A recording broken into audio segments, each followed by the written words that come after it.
Hello, everybody. Welcome in. WSA3 Chief Meteorologist Kevin Leidy here with you as we are monitoring a situation here that is along I-57 near Pesotum, where we have reports of traffic that is really backed up. And we have our StormTracker out there. Meteorologist Jack Gerfen is with us. And what we want to do is send things over to Jack. And Jack, tell us where you're at exactly and what you're seeing out there right now. It looks like traffic backed up pretty good.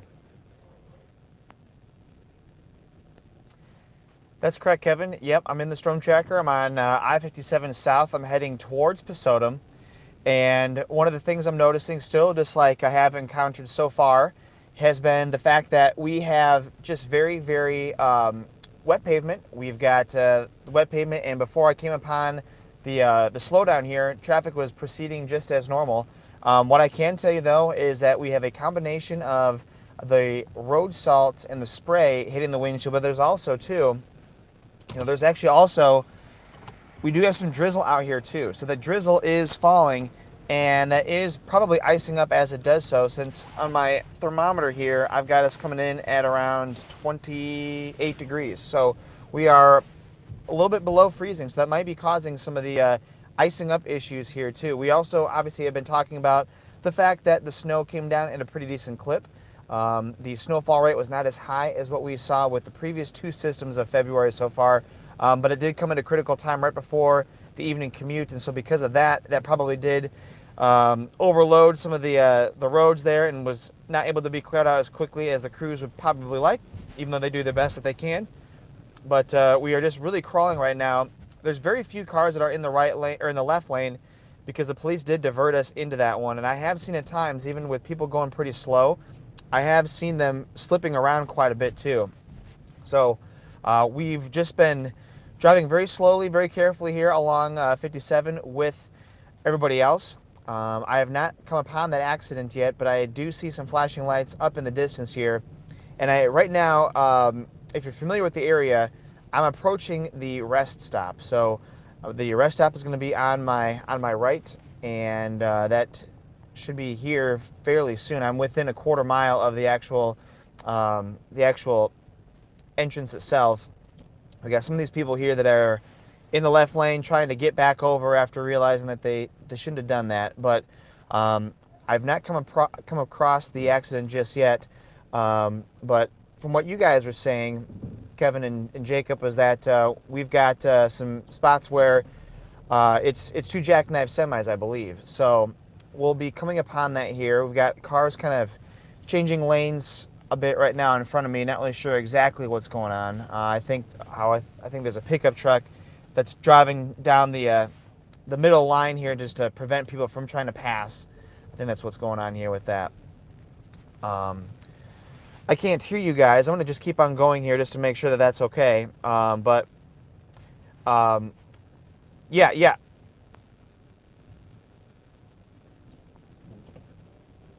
I'll go ahead and read out what the ISP actually put out here, talking about that the traffic is at cross speed there at mile marker 220.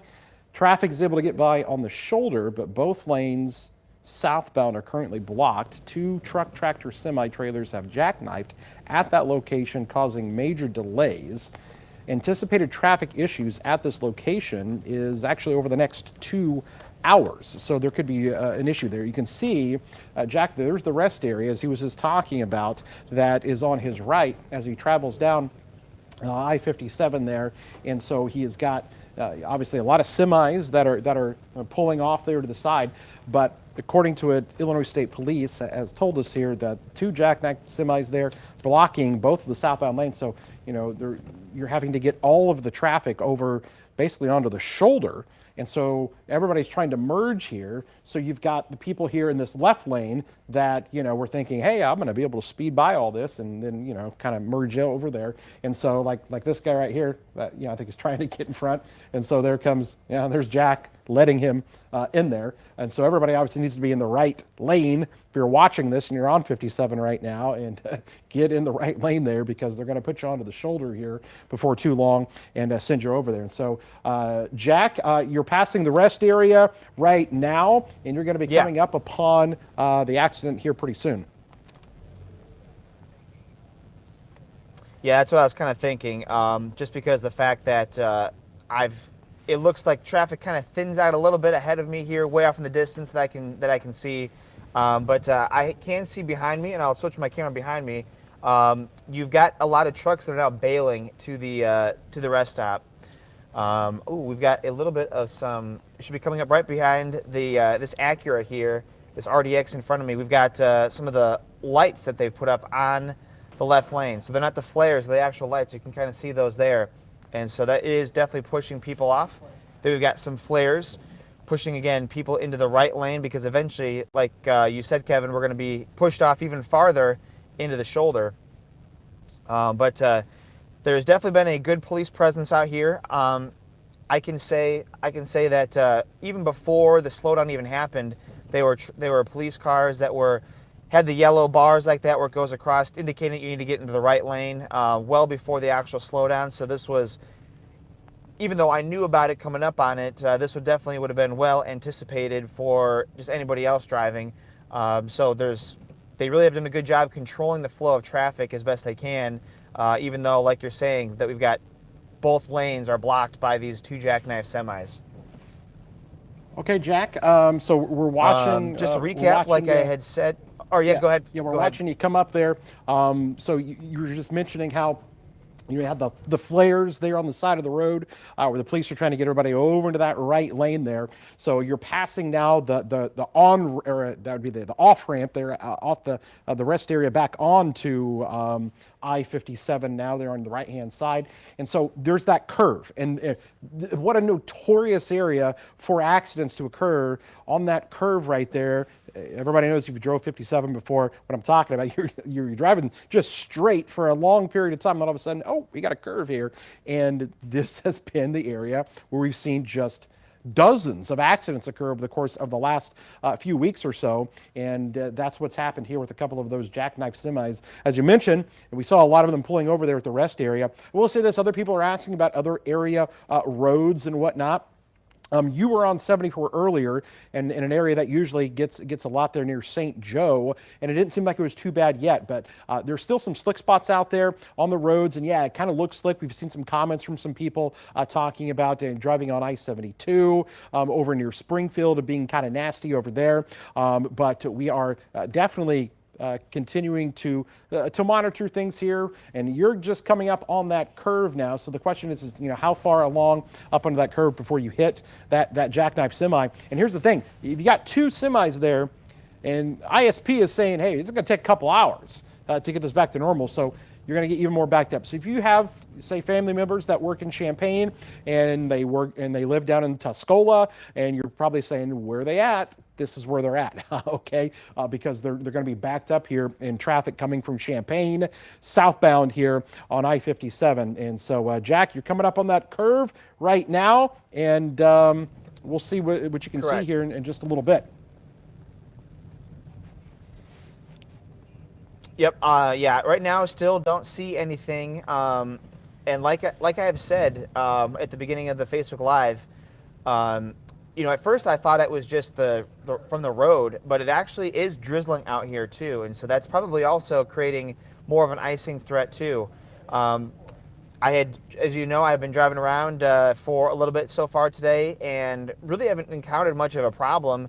There was an accident that I had saw on reported in a slowdown reported nearby Mahomet, so I went over there and they had it cleared up. So there's been far fewer accidents out there, which has been good. You know, the conditions out here today just obviously not as bad. The road crews are able to get a much better handle on things just because of the combination of the temperatures. There's not much wind, and it also helps too that we weren't expecting a huge amount of snow out of this. It was only going to be a minor amount, but sometimes those minor amounts end up being a pretty big deal just because people don't really pay attention to it anymore. They're thinking, oh, it's just 1 to 3, it's not that bad, and you can still get some incidents. So as I'm kind of rounding the curve right now, and again, this has been a notorious spot, like you've said, Kevin. So there's the high tension lines that are along my left side here that would, if I were to lose control, I'd kind of be hung up on those high tension lines and not go over into the median and oncoming traffic. There's a lot of damage to those. We've got this early 2000s Dodge Ram in the median here too that's spun out, but I do see off in the distance, though, be well off in the distance for this camera, more in the way of some emergency lights with the police lights with their red and blue, and also more in the way of potentially the big tow trucks lights, the yellow lights too. I see some of those approaching here too, Kevin. All right, thanks a lot, Jack, there. We're going to come back to you here in just a few minutes. Of course, we got the newscast coming up here in about 10 minutes as well. But you're going to be coming right across that. So there's the rest area on the other side, on the northbound lane. So that's on the left side. Those are all the semis there that have pulled over and are actually at the rest area. And you can see, you can just almost kind of see, Jack, as well. It seems like there's kind of a shine. It looks a little slick on the interstates there. We can see from the camera, especially when you showed your back camera there. That back camera shot looked like, you could really kind of see some of that, maybe some ice there. As you said, a little bit of drizzle, and you can almost see it in the headlights of the vehicle that's behind you. There's a little bit of a drizzle. Look at that shine there on the headlights at the bottom of your screen. And so it is pretty slick around that corner there. And so, I think that's still causing some issue with this. These issues here tonight is now, because think about this. You've got traffic backed up, you've got freezing drizzle, and the plows are unable to get down and throw some salt down. So this area is going to remain pretty slick here over the next few hours as we continue to deal with some of that freezing drizzle and whatnot. But you're going to be upon those two jackknife semis here before too long here, Jack. And I know you're going what, 4 or 5 miles per hour? That's how slow you're going. But you've been now traveling for what, about another, about a mile where you've traveled at about 5-10 miles an hour. Would you say that's accurate? I would say it's very accurate. Yeah. There was even a time right when I first came upon the line of cars where it was I was initially in park. Okay, so we are coming upon it right now. I can see that it's going to be coming up here pretty soon. So just stay with me if you can. We've got the emergency lights from the police vehicles. Like I said, there's also the yellow lights too. That's going to be most likely from either some other type of emergency vehicle, if not even the big truck, the big semi-truck, tow truck, may actually already be on scene here. But this is definitely coming up here. And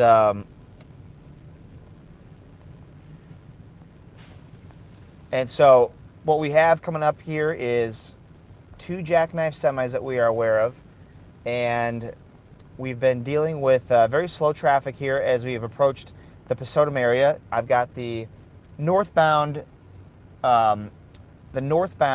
rest area is just off to my left as we're driving up here. And we know from reports from ISP that we're going to have to be diverted onto the shoulder, which is what is happening in front of me. So we're approaching this thing slowly, coming in at around 4 or 5 miles an hour. Okay, Jack, we're watching. We see you coming up there upon that accident there. We see all the flashing lights that you're coming upon there, and so we're gonna see this probably here. I can kind of see it off in the distance. Those jackknife semis that are right there are going to be on your left-hand side, as you mentioned before. The large tow trucks that take care of those semis that are like that, and so I can see them right there coming up there on your left. So I'll go ahead and go back to you and tell me exactly what you're seeing there, Jack. Yep, so you've got the Pesotum sign, the 1 mile Pesotum sign. So, and you're going to now hear me ride the rumble strips because we're now on the rumble strips. And we've got emergency personnel that are out. You've got their got them wearing their protective, nice neon green coats there. So yeah, we have right now this support vehicle in front. We've got a large blue tow truck. We also have to look out to someone has actually hit the sign here, the mile marker sign, and they've actually gone a little bit into the ditch, kind of carved it out. But here we go with the actual accident itself. So we got the 2 jackknife semis right there, passing on by it. And we got 2 large trucks that are helping to get that out. So that was a slowdown, but I did have to go well into the shoulder of the interstate there to bypass that, because that's how they've got everybody marked up. And now I'm past that. I'm about to hit the Pesotum exit, and everything is now traveling. Looks like people have accelerated back up to around 45, 50 miles an hour. From what I can tell, I'm just going to kind of just give it some gas. From what I can tell, I do have very good traction, so that's good news there. But that was the accident, Kevin. So hopefully you're able to get some of that footage there, and it did definitely match what ISP had sent to us in terms of 2 jackknife semis. Perfect, Jack. Thank you. Appreciate your live report down there for us.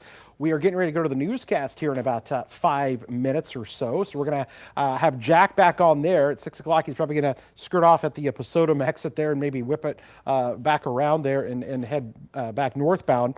But again, you can see Jack passed right by that the 2 semi trucks there just before the Pesotum exit. You can see him now coming up upon the Pesotum exit right there.